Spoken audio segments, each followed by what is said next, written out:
Well, good morning, good afternoon, good evening, lovely people. It's Thursday. Liverpool have signed a player again. Another one is through the door, Milos Kerkez. It is Thursday, June the 26th. My t-shirt says it's a lovely day for a Guinness. Maybe I should get a new t-shirt with a Hungarian beer instead.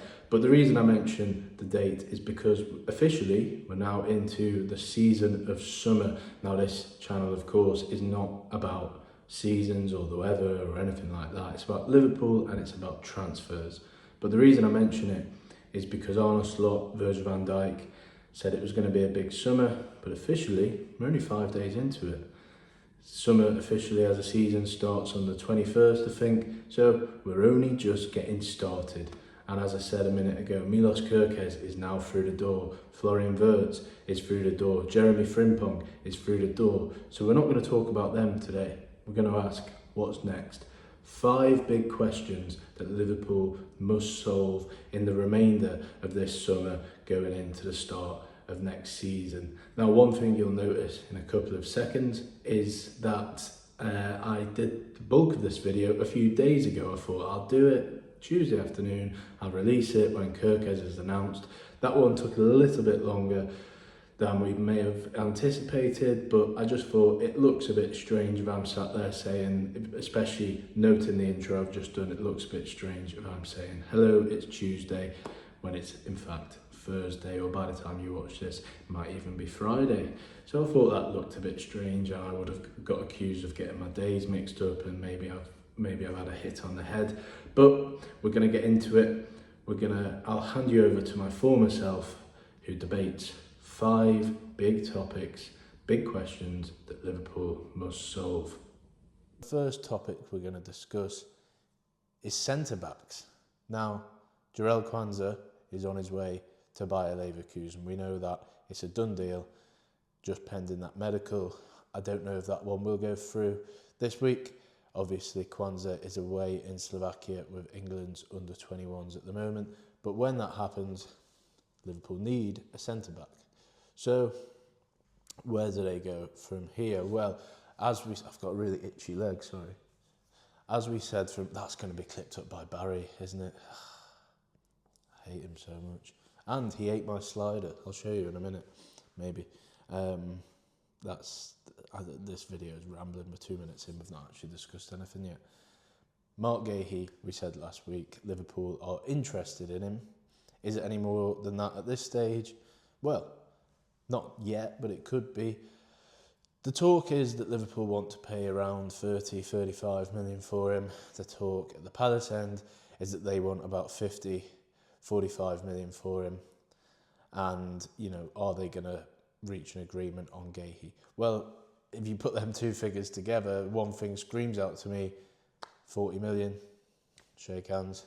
I think he's worth 40 million. I know he's only got a year left on his contract, but, you know, he's still young. What is he? 24. He's good on the ball, brilliant at that progressive passing. He's a great defender, sort of old school in his defensive style with that modernity. Modernity, is that a word? With that modernness? I don't know. You know what I'm trying to say. He's a bit old school, but he's also got all the traits of a modern defender thrown in. And I think he would be a good signing for Liverpool.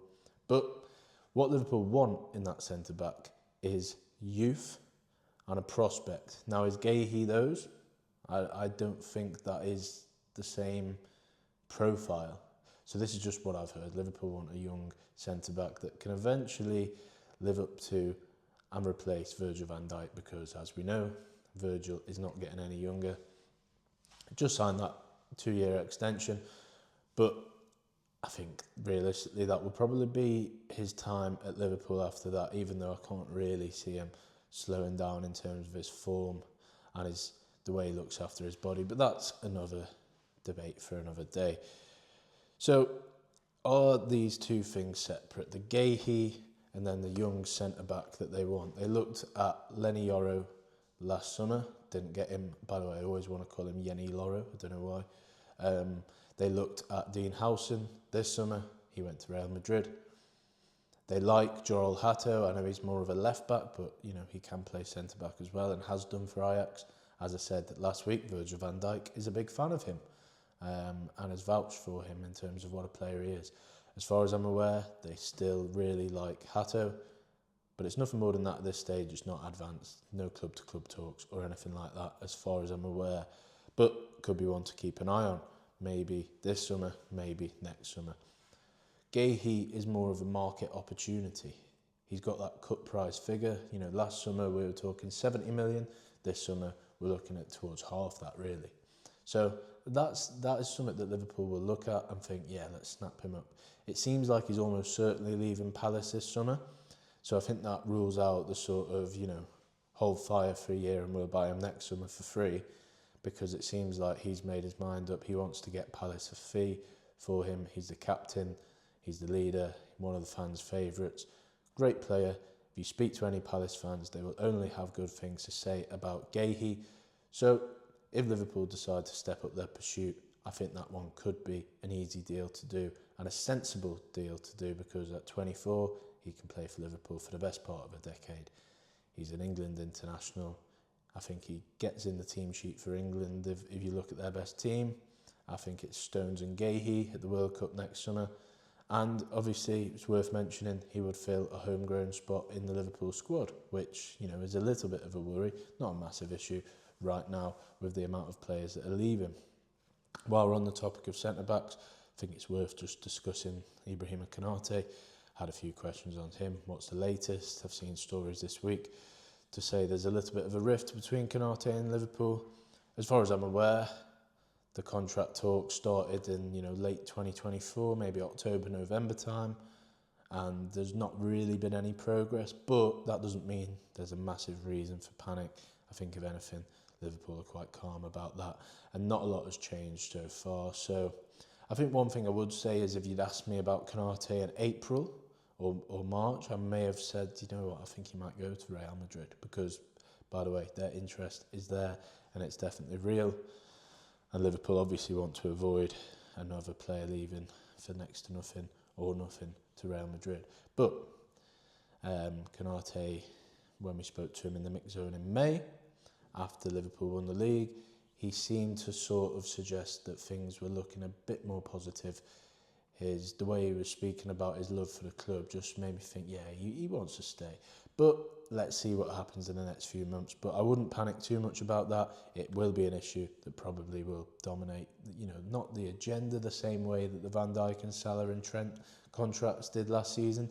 But I think that it will be an issue that's not going to go away anytime soon. So that is definitely something that Liverpool need to resolve. So we've discussed centre-backs. Now, let's talk about number 9s, the juicy one, the one that you all want to know about. And I can hear all of you right now saying, are Liverpool going to sign Alexander Isak? Well, it's not a definite no, let's say that. Is it likely? No, let's be realistic. Is it possible? Yeah, definitely. It's not impossible. As I said, I think in a video last week, it's very clear that Liverpool love Alexander Isak. They like the idea of him. And it's very clear that Newcastle don't want to sell him. And why would they? He's the best player. And just one thing is that Newcastle, or there's been reports about the fee that Newcastle would want in the last week. I don't think that Newcastle would be briefing that if they weren't a little bit scared of Liverpool, or other clubs maybe as well, sniffing around Isak. If it's starting to come out that they want 200 million, maybe they're getting worried. Maybe they're trying to put people off. Liverpool aren't the sort that are going to be detracted by that. But as we're going to come on to in another one of these little 5 things, Liverpool do need to sell, realistically. They need to sell players. Nunez's future, as we know, Napoli are all over him. They're not the only club as well. Depends on fee with Napoli and Nunez. But Isak is not one to completely rule out. I just think it's slightly unrealistic at this stage, to be honest. But, you know, let's say Liverpool raise over 100 million in sales, then I think the money could be there. But they do have to be slightly careful with PSR. Just they don't want to go too mad. They don't want to completely break the bank. If Isak's contract issue isn't solved in 12 months, maybe it's one. Sadly, can't do it this summer, but, you know, they'll be back next summer. That's not me saying anything based on things I've been told, just maybe a educated guess of something that might happen. But as I said at the top, not impossible. It's not quite likely at this stage, but Liverpool clearly like him. And, I think Isak would want to move if the move was on the cards. So, obviously, as well, Ekitike has been mentioned a lot of times. Liverpool he's clearly on the radar, but again, it's not advanced at this stage. I feel like he's been mentioned for quite some time now, but never in terms of, it's always just Liverpool like him, and that is true, but it's never more than that. It's never, Liverpool, talking to Eintracht Frankfurt, Liverpool made contact with Ekitike's camp. It's just Liverpool like him, and that's just where we're at with it at the moment. So let's see what happens on that. It's clear that Liverpool want a forward. And I think that sort of brings us on to topic 3 of this video. Arne Slot wants 6 forwards. So who are they next season or this coming season, realistically? So, realistically, right wing, it's Salah plus 1 more. Centre forward, I think realistically, it's someone plus Jota. Left wing, Diaz and Gakpo. It's not completely off the cards that Diaz leaves this summer, but he's more likely to stay than go. He's more in than out, to use Salah's way of wording things a few months ago. So that leads to the question, Ben Doak, is he an option for Liverpool? Well, definitely not one to completely rule out. Rio Ngamoa, could he be the 6th forward? I think it's probably slightly too early for him. Jadon Danns, could he step up? Maybe, but again, I think realistically he would need a loan. Didn't work out for him at Sunderland because of injuries, didn't even get a single minute. So I think really, if you were Liverpool, if you were Jadon Danns, you would probably say, go and play in the Championship, get 40 games under your belt, start playing proper, as sort of Richard Keysy as this sounds, just play against some proper men and toughen up a bit. Not that Danns is a lightweight by any stretch of the imagination. He's a big lad, puts his weight around, but I just think that Championship loan can really set him going. Just look at, not a Liverpool player, but look at Liam Delap, for example, a few loans in the Championship, first season in the Prem, bangs in the goals for a bang average team. Now he gets his move to Chelsea, he's on the verge of the England squad. So that's something that's worth considering with Jadon Danns. Malik Fofana is one that you lot are always asking me about. What I would say on that, he's on the radar, I think they like him, but that's it at this moment. Not one to rule out, but nothing advanced with that at this stage. So that means there's 2 spots up for grabs in the sort of front 6, I think. Sort of factoring in that Nunes is almost certain to leave, Chiesa is looking likely to leave back to Italy. So who are they? Do they class Frimpong as Salah's sort of backup when he's not fit and they play Bradley at right back? There's a lot of if, buts and maybes. Can they play Wirtz in the front 3?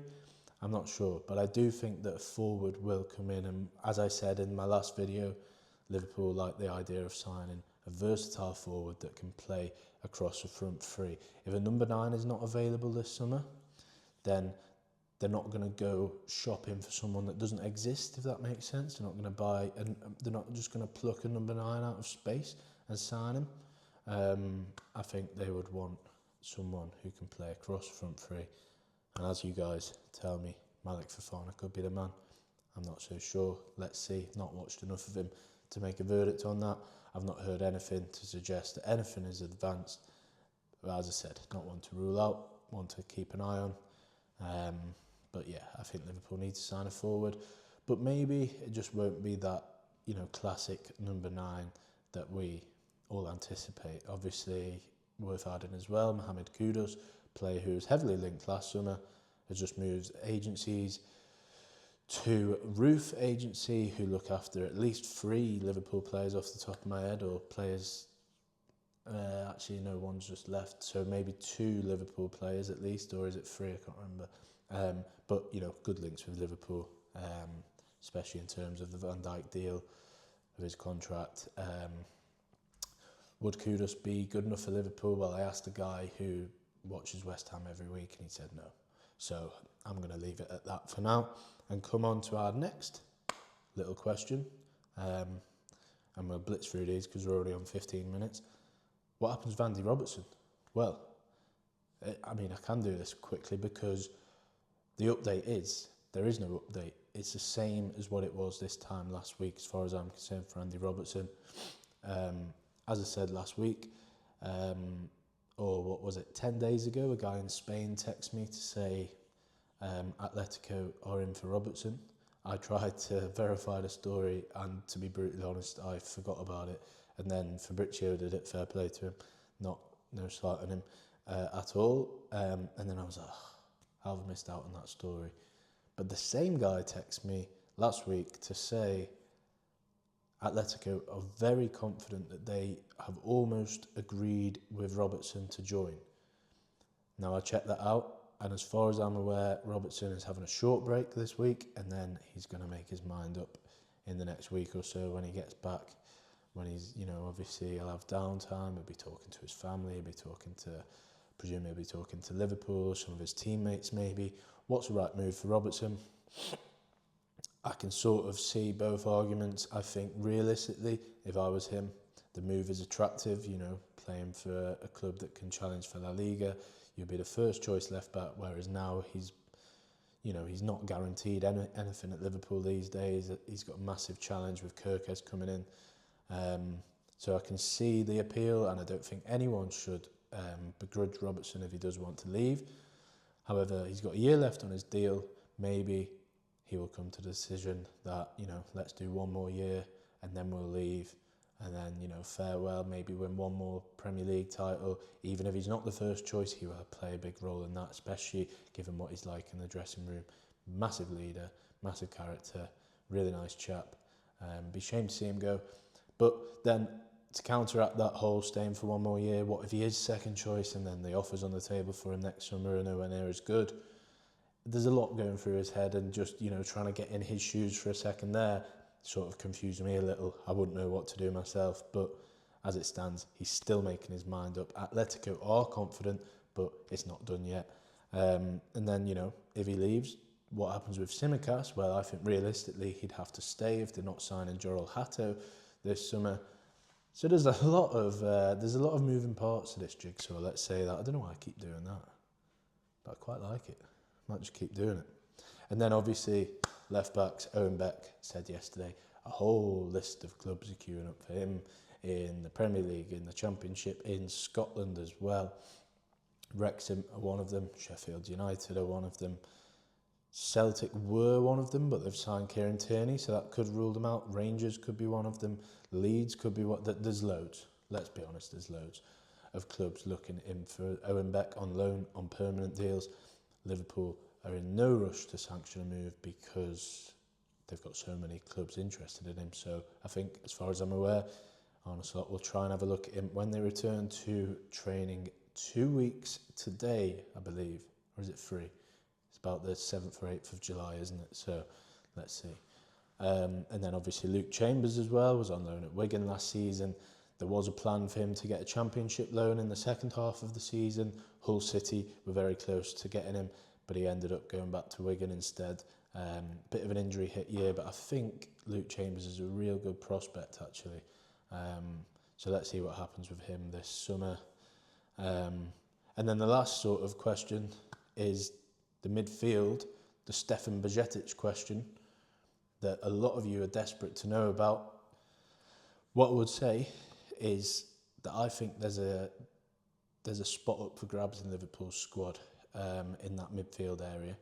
So obviously, if you look at purely the formation that Liverpool played last season, the 4-2-3-1, obviously maybe Slot will tweak it, and as far as we are aware that he is looking into different sort of styles and systems and tactics. If you look at what he played last season though, you look at the number 10, you've got Wirtz and Soboslai. If you look at the sort of right 6, you've got Gravenberch and Endo, and the left 6 or 8, 6.5, you've got McAllister, and then you've got what I would say is a little spot for someone to grab, because Tyler Morton officially has that spot. Obviously, it's worth caveating that Szoboszlai will probably play deeper in some games this season, but who's to say Liverpool will have the same luck? And they will say it's not luck, by the way, but let's say it is. Who's to say they will have the same luck with injuries this coming season? Gravenberch, McAllister, Szoboszlai play pretty much every game. Obviously, I've just realised I forgot Curtis Jones, haven't I? But I do just think, in terms of the rotation, there might be a role for a young midfielder to sort of step up a little bit, be on the bench when players are injured. And this is obviously assuming that Harvey Elliott leaves. I don't know how I forgot Curtis Jones, but I still think there is a little spot up for grabs. Tyler Morton will probably leave. Wataru Endo may leave, but it's looking likely that he'll probably stick around, especially if you look at his quotes. They'll certainly not want to sell him before that tour of Japan in a few weeks, which I'll be going on. But yeah, Stefan Bajcetic, could he have some game time for Liverpool this summer after a decent second half of the season, very poor first half of the season? Well, I think the plan was for Slot to have a look at him, and I've not heard anything on the contrary just yet. There are clubs that are interested in him, but let's wait and see. Obviously, Slot, as I've said on this channel before, is a big fan of the young lad James McConnell, so he could maybe get some time in pre-season to impress. Let's wait and see. I like McConnell as well. I think he's got a big ceiling ahead of him. Maybe a loan will be right for him though. So that is just 5 little talking points that are still left to be solved. It feels like phase 1 is complete, but here we are. We're in phase 2, and we'll be all across it on this channel. I've just done a Q&A, a written Q&A on the website that I work for. I forgot what it was called for a second then, on Mail Sport. And you can go and see that now. I'll put the link in the description, and I'll be back with another video very shortly. But until then, enjoy the sunshine and enjoy your weeks. Have a good one.